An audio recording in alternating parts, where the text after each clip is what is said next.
Hey, how's it going? It's Sean Bradshaw from cyberfret.com, and in this lesson I'm going to show you the Jimmy Page F chord.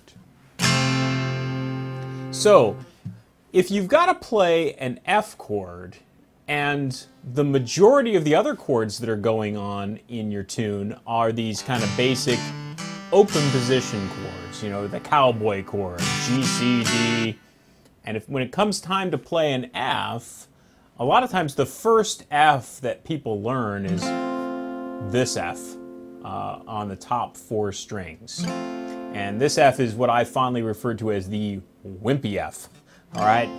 Because out of all of the other kind of basic chords where you're strumming, you know, maybe 6 strings on a G chord or 5 strings on a C chord, the F is kind of the highest sounding of all these basic chords, and kind of in context with a G chord, it's kind of wimpy, right? So one thing that you can do in that situation is to play a bar chord like this, but what I often do, and what a lot of you know, rock musicians use, is a thumb chord, where you're going to be actually playing a note on the 6th string with your thumb.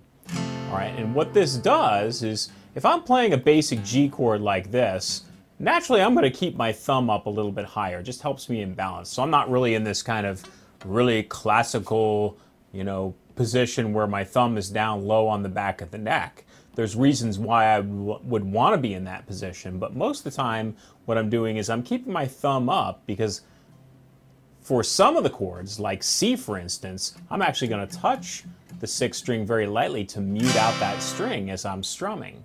So, you know, if I'm going between a G and a C, this is the hand position I'm going to be in, so that I can easily mute that 5th string for things like C and A minor, all right? And even D, where you'd normally strum 4 strings because the open 4th string is D, if the 5th string sounds in a D chord, things are okay, but if the 6th string open sounds, it's kind of a bad sound. So you take your thumb and very lightly mute out that 6th string, and all is good for strumming with a D. But if I have to go between something like a G and an F chord, well, I could go to the wimpy F. I could go to the bar chord F, but when I go to the bar chord F, what happens is I have to completely shift my hand position. I have to lower my thumb to the middle of the back of the neck. So watch me kind of strum between G and F here.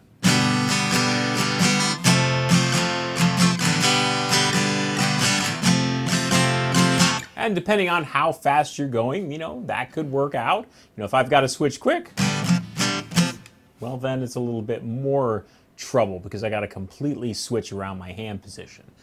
But if you use what I would call the Jimmy Page F, where I'm going to, let's get your fingers down first, then your thumb. So I'm going to put my 3rd finger on the 5th string at the 3rd fret, my pinky on the 4th string at the 3rd fret, 2nd finger on the 3rd string at the 2nd fret, 1st finger on the 2nd string at the 1st fret. Then I'm actually muting out that 1st string by very lightly touching with my 1st finger. So I'm not getting so much on the tip that that string would sound open. I'm kind of being a little bit lazy with that finger. It's what I call the lazy finger mute, where I'm just very lightly touching that 1st string.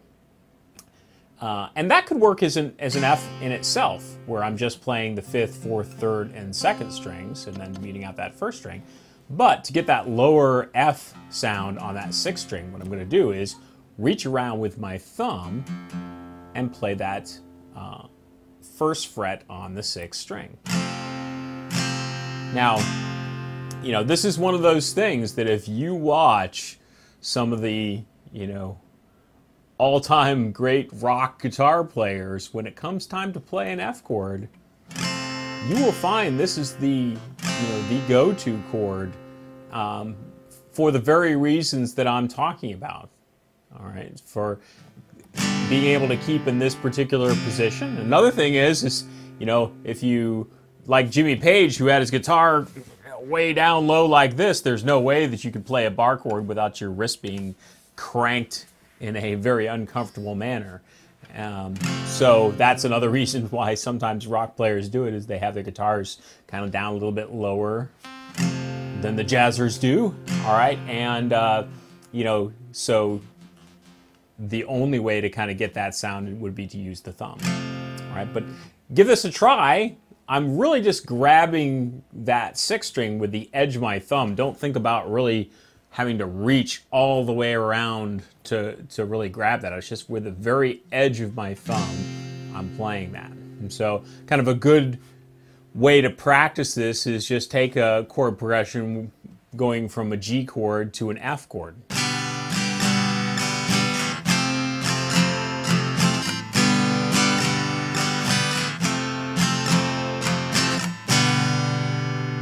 All right, and then start to plug that into some tunes that you're playing where you've got that F chord, and you'll find that you may struggle with that a little bit at first, especially if you have some small hands, but you will also find that in the end you get this nice rich sounding F chord, but without having to completely switch around your hand position, for instance, in going to that bar chord.